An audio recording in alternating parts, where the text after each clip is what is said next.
देखिए, पेंशन लेने वाले लाभार्थियों के लिए सरकार की तरफ से बड़ी खुशखबरी निकल कर आ रही है। अब पेंशन लाभार्थियों के बैंक अकाउंट में सरकार पेंशन जारी कर रही है। देखिए, लाभार्थियों को इस बार 3,000 रुपये से लेकर 9,000 रुपये तक पेंशन सरकार ट्रांसफर करने जा रही है। हालांकि काफ़ी पेंशन लाभार्थियों को दोस्तों बढ़ाकर, यानी कि सभी पेंशन लाभार्थियों को बढ़ाकर यह पेंशन नहीं दी जाएगी, लेकिन जिन पेंशन लाभार्थियों को 6,000 रुपये मिलने वाले हैं या फिर 9,000 रुपये मिलने वाले हैं, उसके लिए भी सरकार ने नोटिफिकेशन जारी कर दिया है। उसके बारे में भी जानकारी दे दी है। अगर आप भी दोस्तों 6,000 रुपये पेंशन लेना चाहते हैं तो उसके बारे में आपको जानना बहुत जरूरी हो जाता है। अब यह पेंशन किन लाभार्थियों को मिलने वाली है उसके बारे में भी जान लीजिए। देखिए, हम आपसे छोटा सा निवेदन करते हैं कि अगर आपने अभी तक वीडियो को लाइक नहीं किया तो कृपया वीडियो को अभी आप लाइक कर दीजिए। देखिए, पेंशन ट्रांसफर करने की जो प्रक्रिया थी वह पूरी कर ली गई है। अब बुजुर्ग पेंशन, दिव्यांग पेंशन और विधवा पेंशन, तीनों ही प्रकार की पेंशन को सरकार एक एक करके ट्रांसफर कर रही है। यानी कि जो तीनों पेंशन हैं वह अलग अलग विभाग की तरफ से जारी की जाती है और अलग अलग टाइम पर ही लाभार्थियों के बैंक अकाउंट में पेंशन का पैसा ट्रांसफर किया जाता है। आप कौन सी पेंशन का लाभ ले रहे हैं, आपकी विधवा पेंशन है, दिव्यांग पेंशन है या फिर बुजुर्ग पेंशन है, आप हमें कमेंट बॉक्स में जाकर जरूर बताएगा, ताकि हम आपको बता सकें कि आपके बैंक अकाउंट में सरकार कब से पैसा जारी करने जा रही है। हालांकि इस बार दोस्तों काफ़ी ऐसे पेंशन लाभार्थी हैं जो पेंशन से वंचित रहने वाले हैं, यानी कि काफ़ी पेंशन लाभार्थियों को इस बार पेंशन नहीं मिलने वाली है। अब वह कौन पेंशन लाभार्थी है, हम उसके बारे में भी जानकारी देंगे, तो आप बने रहेगा, वीडियो को देखते रहेगा। अगर तो आप इस चैनल को अभी सब्सक्राइब कर लीजिए। चलिए आगे बढ़ते हैं और आपको आगे जानकारी देते हैं। देखिए, समाज कल्याण विभाग की तरफ से जो पेंशन जारी की गई थी, पिछली पेंशन, वह मार्च 2024 में पेंशन का पैसा ट्रांसफर किया गया था। लेकिन इस बार सरकार जो पैसा जारी करने जा रही है वह अप्रैल महीने का, जून महीने का और मई महीने का, तीनों महीने के जो पेंशन है वह सरकार ट्रांसफर करने जा रही है। दोस्तों, इस बार लाभार्थियों के बैंक अकाउंट में जो रुका हुआ पैसा है वह भी ट्रांसफर हो सकता है। हालांकि हर बार सरकार पेंशन लाभार्थियों को रुका हुआ पैसा ट्रांसफर करती है।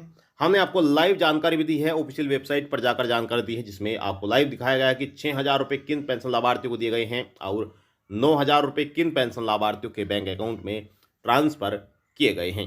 उसकी भी आपको तमाम जानकारी सबूत के साथ हमने दी है। अब मान लीजिए कि अगर आपकी 6 महीने की पेंशन रुकी हुई है तो आपके अकाउंट में पूरे 6,000 रुपये सरकार ट्रांसफर कर सकती है।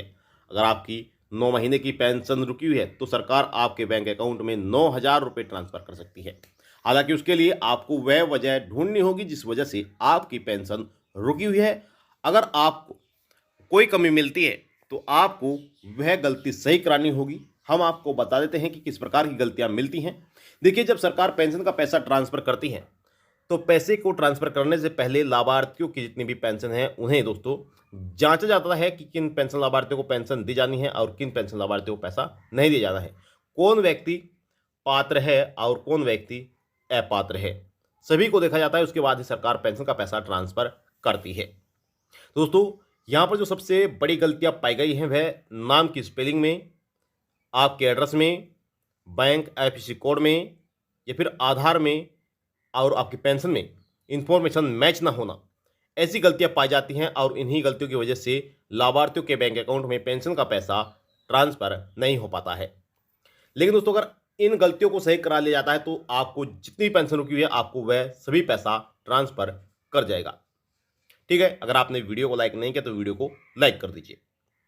देखिए दोस्तों, लेकिन जो पेंशन लाभार्थी गलत तरीके से पेंशन का लाभ ले रहे हैं उन्हें इस बार पेंशन का पैसा बिल्कुल भी नहीं मिलने वाला है। उसके लिए भी सरकार ने जो नोटिफिकेशन है वह जारी कर दिया है। चाहे वह किसी भी प्रकार की पेंशन का लाभ लेता हो, चाहे उनकी बुजुर्ग पेंशन हो, चाहे उनकी विधवा पेंशन हो या फिर उनकी दोस्तों दिव्यांग पेंशन हो, कोई सी पेंशन का आप वह लाभ लेते हो, पेंशन का लाभ नहीं मिल पाएगा अगर गलत तरीके से पेंशन ले रहे हैं। हालांकि दोस्तों, ऐसे पेंशन लाभार्थियों को भी पेंशन का पैसा नहीं मिलेगा जिन्होंने अपनी पेंशन से केवाईसी नहीं कराई है।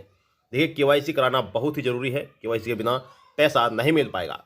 या फिर जिन पेंशन लाभार्थियों ने आधार सीडिंग नहीं कराई है, तो ऐसे पेंशन लाभार्थियों को भी पेंशन का पैसा नहीं दिया जाएगा।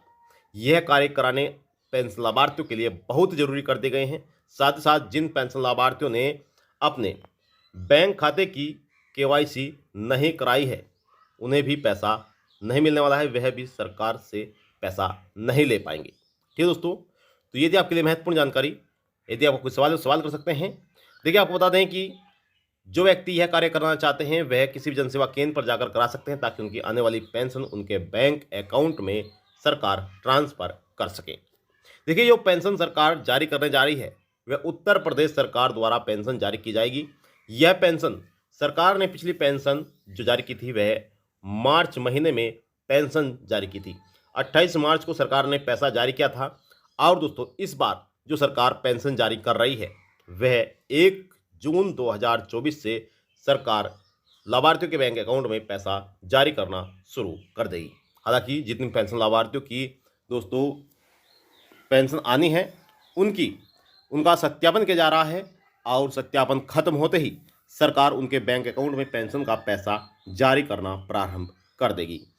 दोस्तों, 1 जून से लाभार्थियों के बैंक अकाउंट में पेंशन जारी होने जा रही है, क्योंकि 3 महीने में एक बार सरकार पेंशन का पैसा जारी करती है। और इस बार अप्रैल महीने का और दोस्तों आपका मई और जून तीनों महीने का पैसा एक साथ ट्रांसफ़र करने जा रही है। जून महीने में आपको सभी को पेंशन का पैसा ट्रांसफ़र कर दिया जाएगा।